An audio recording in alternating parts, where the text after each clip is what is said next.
Welcome to our Gifts of the Sacred Feminine, the Empath's Journey. I'm your co-host, Carmen Hansen, and I'm joined by Sharon Karn, the lovely Sharon Karn. Our focus today is ego or intuition. How do you tell? And this is an important question for us as highly sensitive or empathic people, of what we can discover about ourselves and perhaps manage the world in a more flowing, easy way.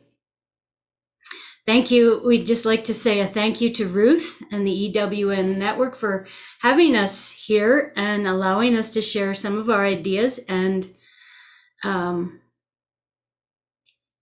thoughts on these subjects of highly sensitive and empathic challenges. And I'd like to introduce Sharon Karn, and she's the founder of Sound Wellness. She's a sound wellness practitioner, very gifted, I might add. She's a best-selling author, an international speaker, a musician, a recording artist. How do you have time to do this show, Sharon? A master sound healer and a publisher.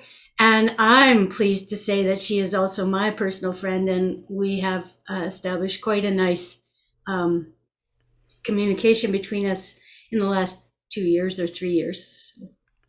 Thank you so much, Carmen, and it's my total delight to be here with you. And I value our friendship so much, and I'm just delighted to introduce all of our listeners to Carmen. She is an animal communicator, Parnan, and you can find out more about that on our animal show, which is on the fourth Wednesday of each month. She's also a sound wellness practitioner, and she's an incredible member of our sound wellness team. She is now an instructor for our courses, and she and I have worked together to develop sound wellness for animals, which I am beyond excited about, Carmen. One part about Carmen that blows me away every time we are together is she is a shamanic elder, and my experience of her is very much her being in that truth, and a metaphysical teacher, and you'll hear lots from her, and bringing love and light into the world, which so the two of us have our hearts in this place also. So I'm really looking forward to our topic today, Carmen. It's a big question. It is a big question, and with there's a lot of people awakening or sensitizing even more, uh, awakening to what they're actually feeling instead of just stuffing it down or ignoring it, and recognizing how highly sensitive they are and how all these pains and aches and woes and emotional upset isn't always theirs, and it isn't unmanageable if we have some tools to mitigate those things or address them. Even just say hello to the pain or hello to the upset, the emotions. I'd like to welcome any viewers that are joining in live here and anybody that's coming in on the recording. I'm just so happy to share some of our thoughts and perhaps wisdoms from elders and guides that just kind of flow out of our mouths. That does happen. And how about we start with the ego voice and the intuitive voice, Carmen? And I know for myself, oh my goodness, it must have been 30 years ago. I remember standing on top of the big hill where I used to walk our dog all the time, and just saying, I really do have to get to know myself better. And part of what I decided to do was I stated the intention to get to know what's going on in here better. And I call myself a student of my thoughts.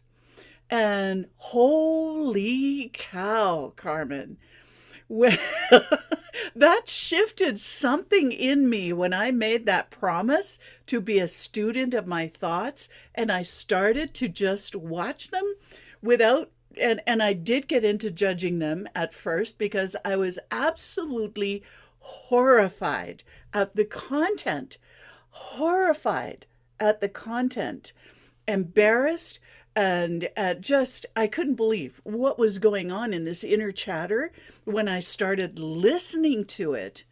And it's been a multi decade practice that continues. And I'm so grateful that I started that practice, because for me, it's been the foundation of figuring out, okay, are you an ego voice? Are you that voice that's laced with fear or separation or judgment? Or are you the intuitive voice? And what does the intuitive voice sound like? Oh, that's such a deep question, and it's an ongoing discovery for myself as well. And if we stop discovering, there's how boring would that be? Oh my gosh, yeah.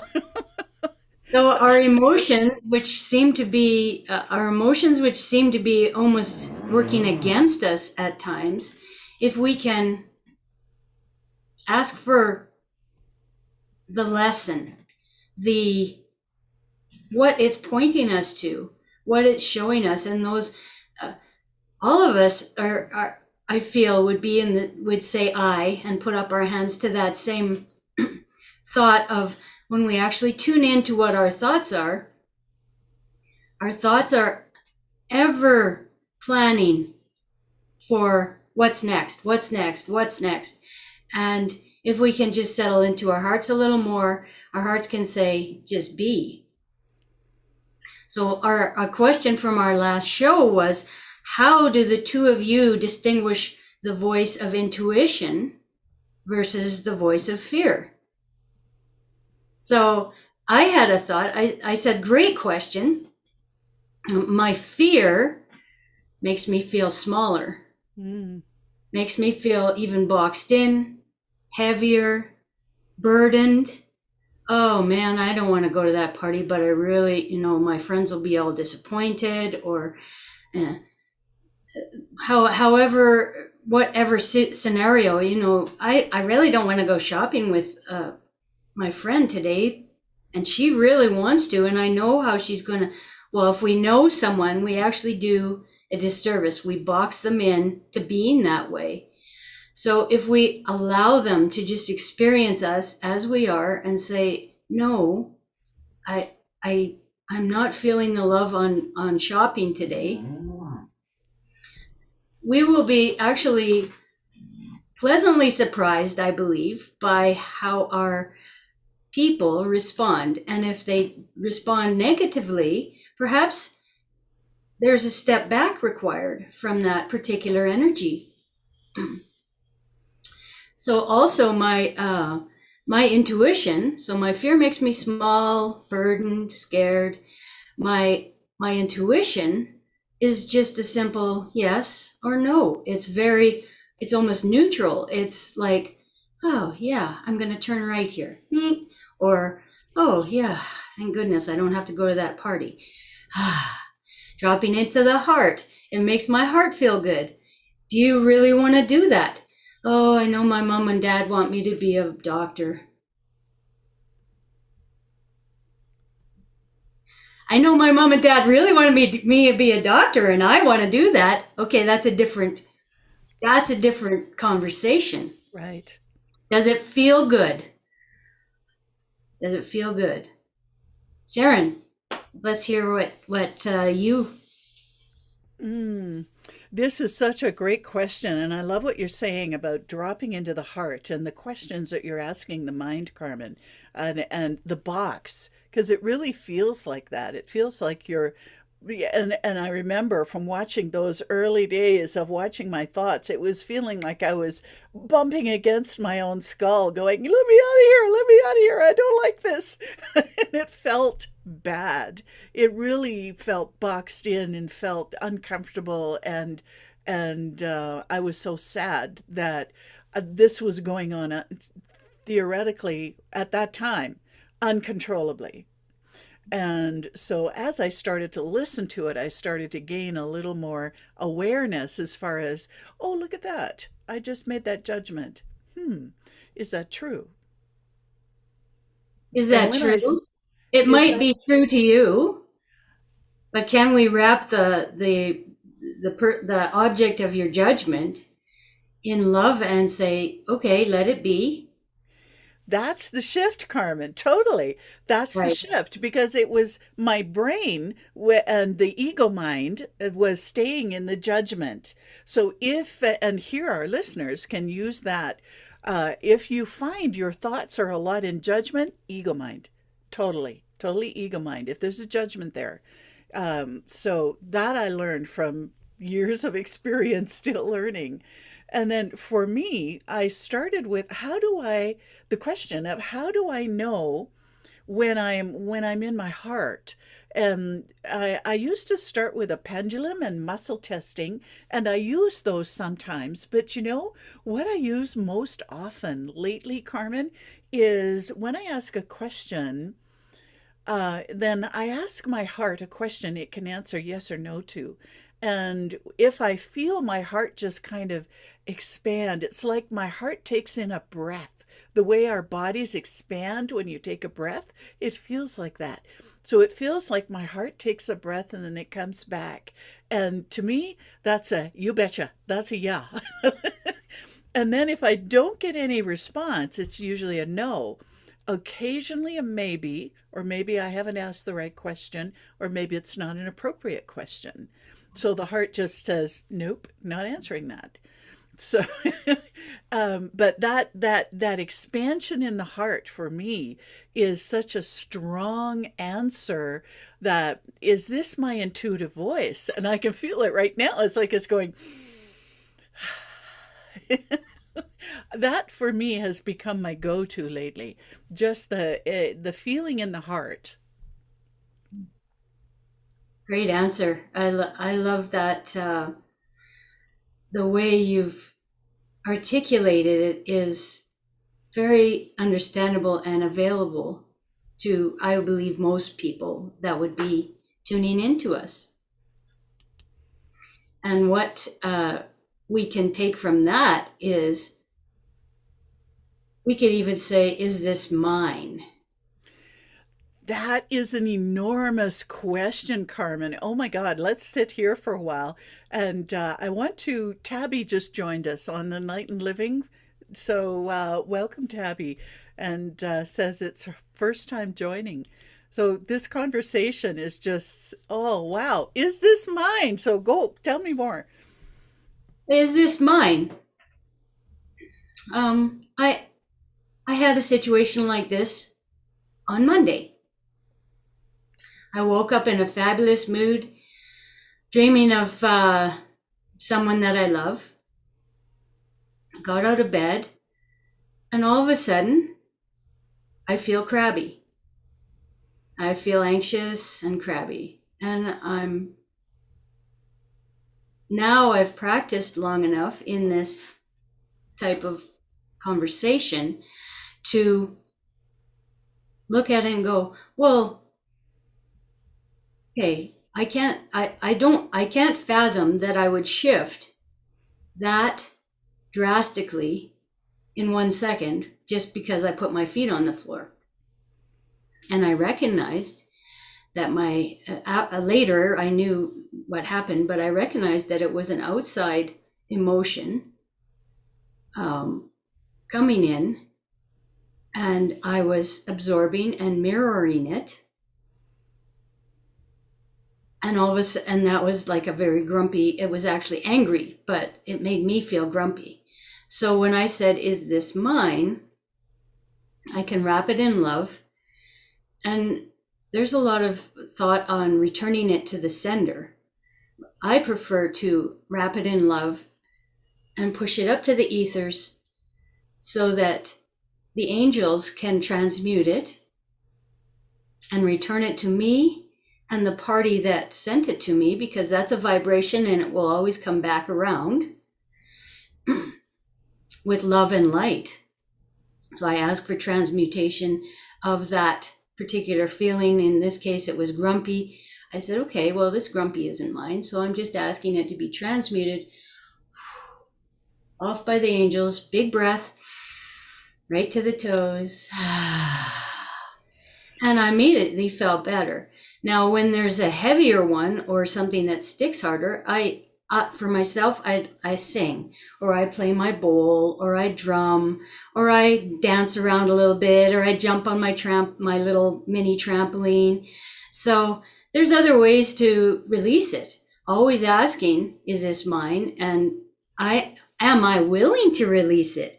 Because if it goes along with what you're thinking of at that time, you might just take it on as your own and go, oh yeah, I'm really, and so that's just a start of what has been some of my practice. I love what you're saying about and mentioning about the some people feel that returning that energy to its source, or they're just asking it to be transmuted. I love the energy and the love and compassion in the intention, Carmen, to just wrap it in a bubble of love. I always imagine that bubble of love as a golden bubble, it's just surrounding it and caressing it and caring for it, and then it goes. And I really, that's a great reminder for me too, to when I feel I've taken on something that isn't mine, that just to be in love and be in compassion. Yeah. Because we're all struggling in one way or another. There's people that are bullying their way through life. They look like they're on top of it. And I submit that they have that same little itty bitty committee up in their brain, chattering away at how stupid they are, or that was a dumb mistake, or those high achievers, and I'm actually a high achiever as well, but I've been so much softer and more loving to myself in the past few years, and it's created more love in my whole space. It's amazing. That is a fascinating, and thank you for that reminder too. And that is fascinating. That's a whole other conversation in ways, that self-care piece for empaths that is so incredibly essential and so easy to forget when you get wrapped up in whatever, and the flow of the emotions. I love your story, and it's I got to share one of my stories with my hairdresser Lois, and she is a gifted natural healer. Now she is an incredible Reiki master. So she's honing that skill, and I'm just so thrilled. We've been friends for 35 years probably. And one day I went in to get my hair done, and I look at her, and it's like she looks about 50 pounds heavier. She feels heavy. And so I went in, and as she was putting all the goop on my hair, then I asked her, "What's going on with you, Lois? Your energy feels very heavy to me." And she said, "Well, she started to cry actually, and she had been sitting at the bedside in the hospital with two friends. One of them had just had hip replacement surgery and was in that stage of a lot of pain, until that subsides and that recovery happens. And her second friend was in last stages of cancer. So basically in that process of transition. And she said, I have been sitting beside both of them this week, and I have been taking their pain into me. And I said, that's not always an appropriate thing for an empath to do. What are you doing to release it though? And she said, I don't know how. So she was carrying in her physical body so much pain and whatever else she was soaking up. And so she'd finished putting the goop on my hair. So I said, okay, you sit in the chair. And I started a Reiki flow and put my hands on her shoulders. And so just as she started to relax, it was probably 10, 20 seconds. And we both started howling with laughter. We got the same image at the same time. And it was a toilet flush. It was a drain pipe with the water, quote, feelings, what she was carrying that wasn't hers, going around in that beautiful vortex we always see down the drain. And in about 1 second, it was all gone, all of it gone. So sometimes when I notice, sometimes I don't always notice if I'm carrying other energy that isn't mine. So sometimes when I get to that point where I check in and realize, whoa, Sharon, this isn't yours. And I imagine a toilet flush lever right here by my ear and just go ka-ching, and imagine it all going right down with love and purple light all the way down through my feet. And that has been a simple, easy, takes seconds tool. Wow. That was so cool to discover that. Nice. My I use the earth drain as well, which is very similar. Oh, tell me I about the use earth drain. I use, the energy centers in my feet or and my hands to just focus in on where it hurts, where that emotion is coming from. Where is it in my stomach? Is it in my head? Is it in my throat? Is it in my shoulder? Okay, and then wrap it in love and just allow it to be vacuumed into the earth with love and gratitude. Because the earth can handle those frequencies much better than we can. That is and very similar. That is so cool, and I love that. So you actually recognized, you checked where it was in the body, Mhm. any energy, or you notice a discomfort in an area of the body. Mm. Yes, For yes. me, often when I take on other people's energy empathically, it hits me in the gut. You know the way people say, I feel like I've been punched in the gut.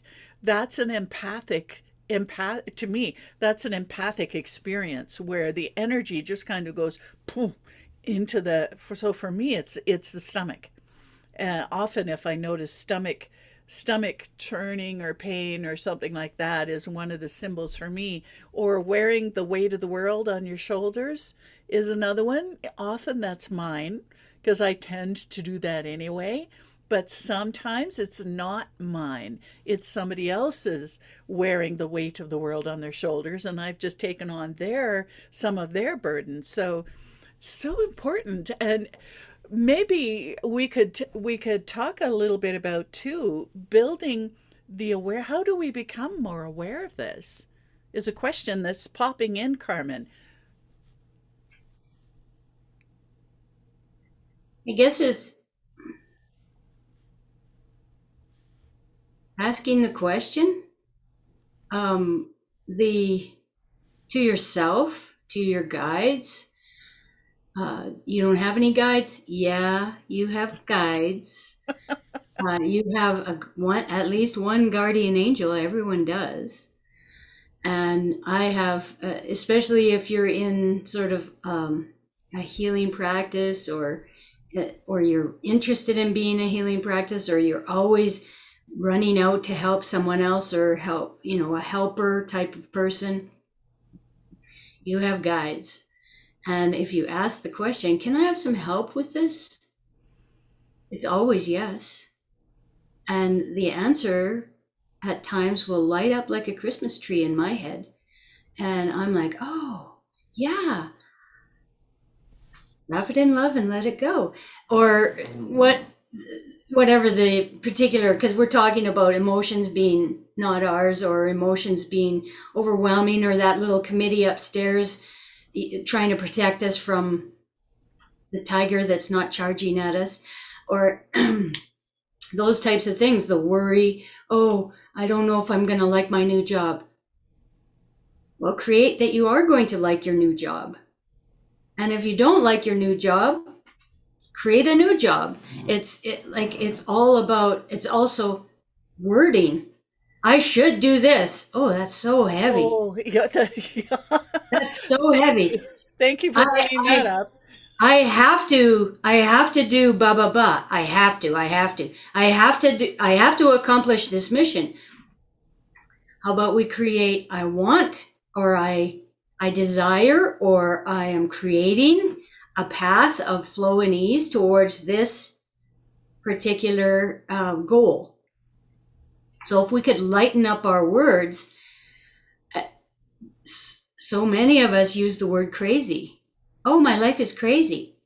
What are we creating in our life then? Crazy. Mm-hmm. That's amazing when it's cool, but it's not amazing. Amazing to me. I mean, our words are so powerful and impactful, and we don't recognize that enough at times. Such an important point. And I love that you're bringing out the wouldas, shouldas, couldas. And been there, done that. And I don't use those words as much anymore. My goal, my intention has been to drop them from my vocabulary. And you are so inspiring this way because you are very mindful, sometimes more than me, in remembering to choose the words so carefully, Carmen. Mm-hmm. You do that And so use the word beautifully. yet. Mm-hmm. Oh, I haven't, I'm not rich enough to do that yet. What does that do? Opens the door just a little bit. Totally. Up till now, I haven't accomplished this. Okay. And instead of being a failure, you're looking for new ways. Now your brain gets on your itty bitty committee, actually starts working in a different, oh, how are we going to achieve that? That's the natural place for the brain to go, is when you ask it a question, how am I going to get from here to there, where I'm planning to be in 10 years or 5 years or tomorrow? And then the brain creates the solution rather than dragging you down with the judgments on yourself or on others. Mm-hmm. Mm-hmm. And I love that the way you're describing the giving the brain that job. And to me, the brain serves the heart. I Mm-hmm. spent so much of my life up here without even recognizing that I had a heart. And thank God I finally have been shifting more into being in that heart because it makes, especially for empaths, that it makes the world of difference. And I also find the avoidance pattern was one I had for a long time, Carmen, or the retreat pattern. Many empaths go into avoidance or retreat in order not to take on because they're not aware that's not theirs that they're taking on. So when you don't retreat and when you don't avoid a situation, it allows you to ask that question, is this even mine? And how does avoidance or retreat look to you? I'd just like to expand on that point. I think that many people may not be aware that they're even retreating or like hiding. Great question. In a practical way, avoidance and retreating. Whenever I go to an event, I always sit by the door in case I have to retreat, in case the energy is too much. So I don't know if any other people find that because I just find myself finding a seat at the back of the room by the door. Usually, if the door's in the front, I have a big problem because then you can't leave if you're feeling overwhelmed. Yeah. So that's one way it has shown up, and so it's rather than staying and being there because there's an interest of the reason I went, and then to deal with it as I'm there in an appropriate way rather than retreating and leaving. So that's one example. And another is avoiding. If conversation becomes a little heated and emotional, often I'll change the subject, which is avoiding a more challenging conversation. That's been a pattern that I've had for a long time, and continue to learn to move into a more authentic conversation, no matter how challenging it can sometimes be. And that keeps me feeling, even though it might be a harder conversation, I'm in my heart. And I'm in my heart. Mhm. So when how have you overcome? What's some of your tools? Do you wrap yourself in a bubble? Do you wrap everybody else in a bubble? Good question. Not usually. Sometimes I wrap myself in a bubble. Um, and sometimes I just make the decision just to keep my energy flowing. I remember one thing that when I did the training with Tom Kenyon many years ago, one thing he said, because he many trainers in the healing professions bring attract empaths. So he had a room full of empaths, basically, probably 99% of them. And so he would point to people as he was working with emotional issues with one person on the stage or at the front of the room. Somebody else would feel a resonance with that and feel that emotional resonance in their own body because they have a similar issue. And this comes up also in a healing practice. Somebody, you could be supporting somebody going through an issue and that is similar or the same as one of your issues. And so there's a resonance to those feelings. So it's noticing the resonance. And when people in the audience would start responding emotionally to what the person was going on at the front of the room, he would point to them and he would say, "Let it go through you. Let it go through you." Now, I have not mastered that, not even close. Because he would say, "You are sticky." Let it go through you. I'm getting better at it, Carmen. And I used to practice when Ed's mom was in the extended care because there were clouds of emotional energy in the hallways. There was so many people concerned about their elderly relatives in care or family members or the people who lived there dropping energy. And I'd walk through clouds and go, "Oh, that doesn't feel good." So I would call on, at the time, I would call on the Violet Ray of Saint Germain, the Violet Ray of Transmutation to come down and please dissolve or dissipate this cloud. So I didn't do anything. I didn't do anything personally. And as you were talking about the guides and angels, I asked for that Saint Germain or that energy or that field or that being to bring this violet light down to help dissolve that. And that actually dissolved it. And those kinds of things have been so helpful. So I'm still practicing. Let it go through you. And sometimes I can. And when you think about it, we're 99% empty space anyway. Not totally empty. It's not empty, but we're 99% field space rather than matter, bits of atoms. And so that energy can be allowed to go through that space. Just Yeah, so yeah, I was thinking crooked path. Okay, that makes sense. So rather than getting stuck, it finds its way around. Ooh, I like that. Thank you.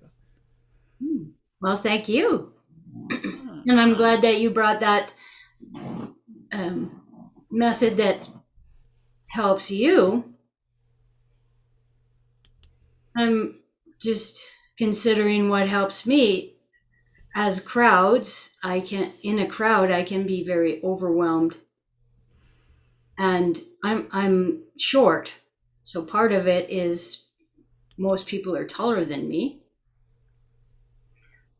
but I don't think that's the root of it. I still haven't discovered that. And I feel like there's also the aspect of taking on the whole energy of the group. So if you're in a class, or you've been sent by your employer to take this stuff, some people are like this, like, oh man, I just have to get through this, blah blah blah. Other people are like waiting. So that dichotomy of, where does that leave you? You're like, oh, I'm feeling both these things. How could I feel both these things? Okay, release, or become aware. Is it mine? Wrap it in love. Even if it's mine, I can wrap it in love. That's a very effective way for me to do it, even if it is mine. I recognize it. I say, oh yes, you're very angry right now, or you're very bitter. Bitter. We'll take bitter. You're very bitter about what happened in this case. Yes. You feel it into it. You feel it where it's in your body. Acknowledge it. Maybe make a sound that helps release it. That's another way to do it. So there's lots of ways for me to access, because I'm such a sound singer, blah, person. But what we were talking about earlier, wrap it in that golden bubble. I used like almost like a magenta bubble, and just push it out of the field. It's almost like physically pushing it out of the field. So that's been, because I'm a very physical person, that has been helpful for me to actually visualize doing it. And I find that's some of the difference between us, is that you're so energetically aware. And I translate it into body awareness, bio-individual. It's not wrong, it's not bad. And that's why we're here, so that we can give the listeners some ideas of how to deal this.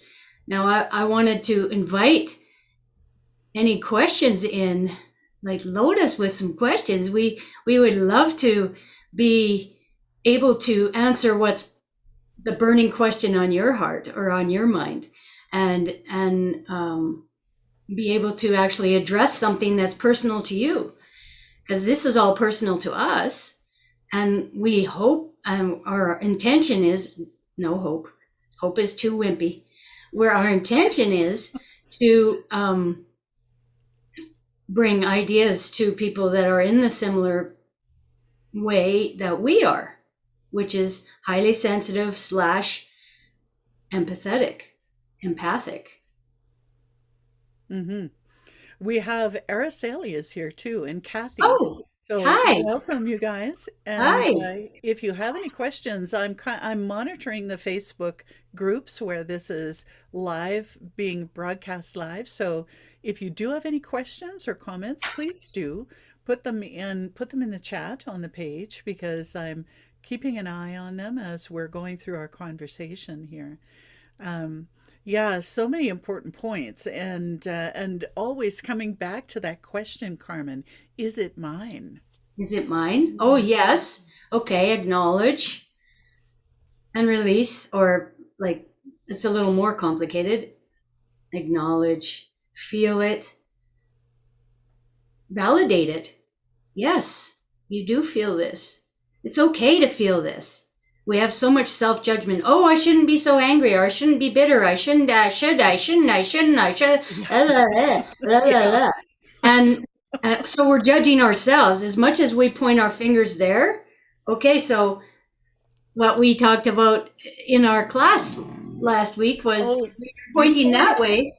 There's 3 pointing back at you. Mm-hmm. So that's actually what we're doing, is we're pointing our mirror. Our mirror ability is, we see, especially we're very judgy on what the most you don't like about yourself. Mm-hmm. or one thing that you don't like about yourself, you will see in someone else in 1 second. You sure will. That's a good. Please go on. This is such an important point. And if we can recognize, oh yes, I have judgment on that. What about me is in that particular situation, that person's reactions, that person's aggressions, that person's emotions? What is in there that I know in my heart that I dislike about what's in me? That is such an important point. And I know one practical thing that I find with Ed and I, we work on our business together. So we do a lot, we have a lot of time together. And sometimes we've kind of carved out our own areas of the house where we can do our focused work. And sometimes when I walk through his area and it's a flurry of mess, it's like that starts it for me. then then the first thing as I notice there's a flurry of mess before I say anything that's going to cause a hurt or a judgment against what a mess I see around him. I ask exactly that same question of me, Carmen.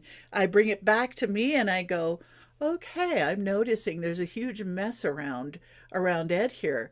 What does my workspace look like? Is my next question. And that takes it away from me judging him to me judging me and saying, okay, I notice my workspace is really a mess. What can I do about that? So then it brings it into a completely different place. Mm-hmm. And I love this mirror aspect because I really feel that it's essential to us becoming more compassionate, loving human beings because we need that right now. There's so much separation. We need things that bring us together. That's, I just love that. I've been speaking about that for the last 2 years, bringing together rather than separating, loving each other, even when our opinions are different, Mm-hmm. and being calm in the face of an argument. Now, that's not always easy, and I am working on that as well. And if someone um, calls me out on something, what I do is take a breath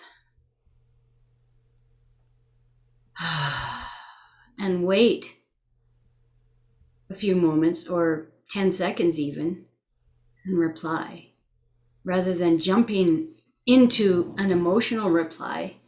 Allow it to just come from a more balanced, grounded, heartfelt way. What is this person actually going through? Well, they're highly stressed right now. Ah, okay, so can I have compassion for that and answer their question in a very calm way that will make them feel heard and allow them maybe to hear me as well, because my point of view differs. Hmm.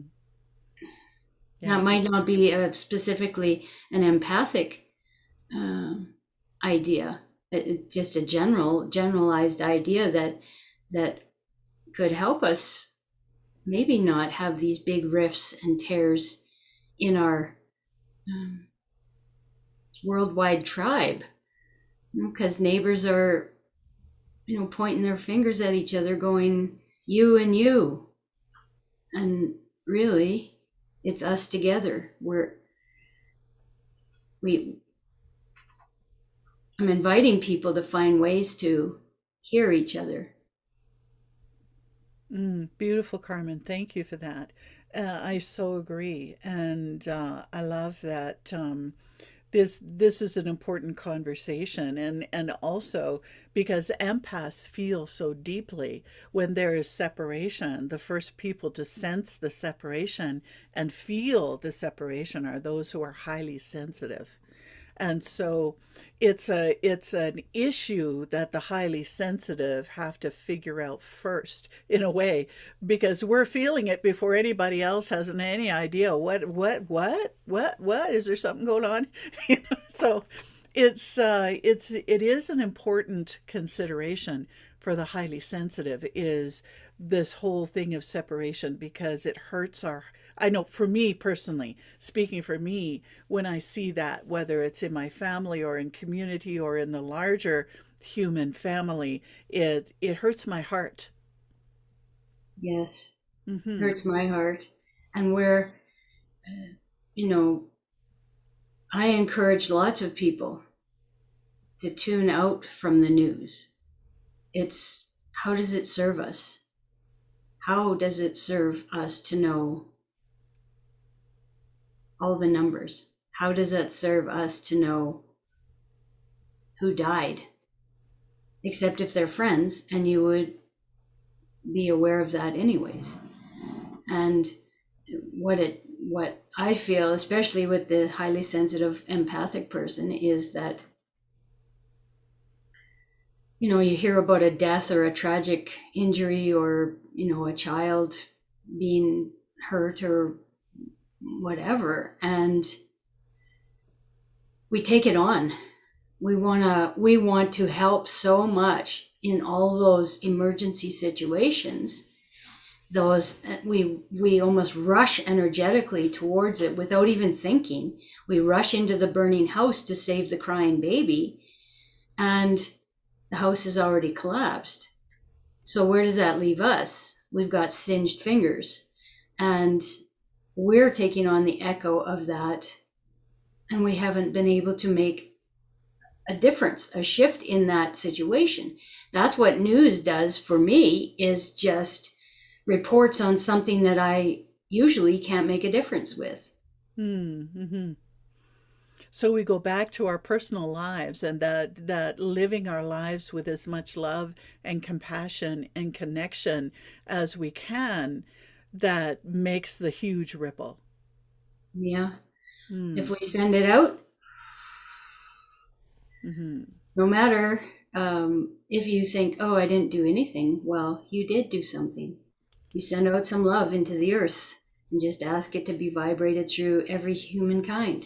You send love up to our net, our human net of energy, and allow that to be accessible if chosen, because this is a free will universe, Mm-hmm. and there is people and beings here that don't choose to walk in a place of health and harmony or love and harmony.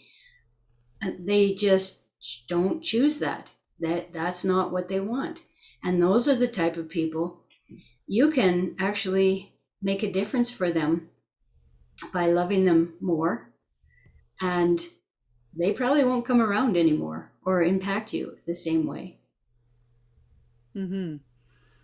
And just allowing, yeah, rather than sending out a judgment, send out love. Mm-hmm. Send out love, because that's distasteful to that type of situation or a person, Mm-hmm. that they don't want it. They've got so much judgment on themselves that they're Yeah. just spewing it out all over. So they Mm-hmm. don't want any compassion, they don't want any help. But if you energetically wrap them in love, eventually the situation will change. Like, might take a while. I Mm-hmm. don't want to Mm-hmm. put any time length on, but it might take a while. It might take a year even for any shift to be noticed. All of a sudden, they text you and say, "No, I was wrong about that," or uh, and setting boundaries, Sharon. Oh my Oh, gosh, next let's show, Carmen, boundaries. let's talk about boundaries next show. Yeah, yeah. We so easily, because we have such big hearts for humanity and for our world, we just let everything in. Yes, and that's not appropriate. And that's a hard lesson for empaths. And it can cause enormous physical challenge. Many empaths end up getting very sick. And so with serious illness. So yeah, okay, we have our topic for next show. I love this conversation. Do we And have I any was questions? Do we have any no, questions? I've been checking and people are listening, but no questions or comments. So thank you everybody for listening. And I was wondering, we're at 10 minutes before the hour.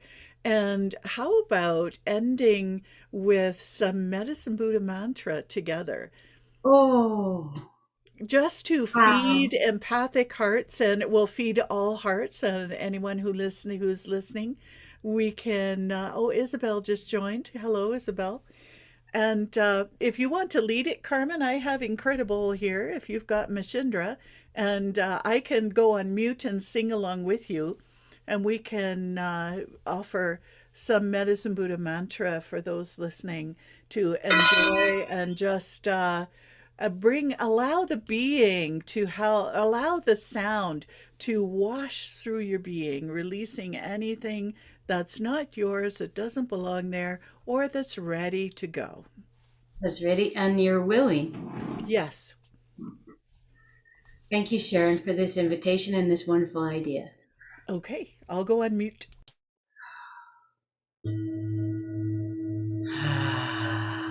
Breathe into your toes and allow this vibration and the vibration of Sharon's Incredible, which you can't hear but is vibrating through your body and your mind.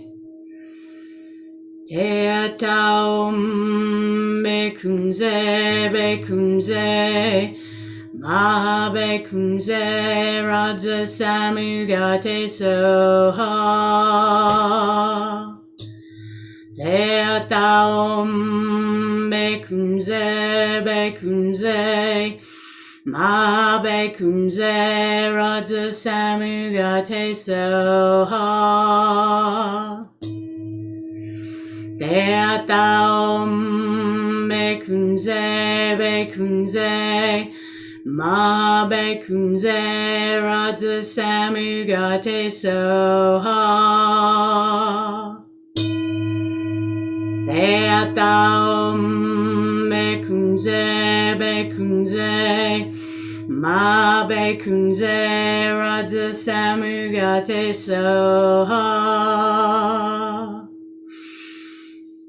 Te taum bekunze bekunze ma bekunze raja samugate soha.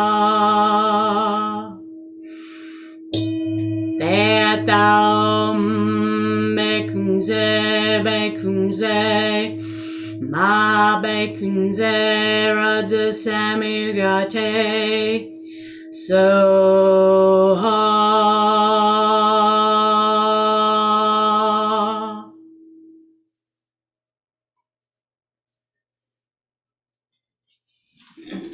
Ah, big breaths.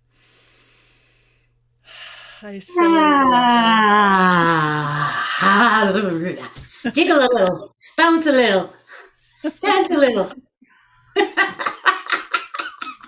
that feels so good in every cell, Carmen. It really was a perfect way to complete our time together today. Mm. And thank you everyone for joining, either live or in the recording. And thank you, Sharon, for holding me in your heart and as I hold you in my heart. Thank you, And Carmen. also this network for allowing us to share our thoughts.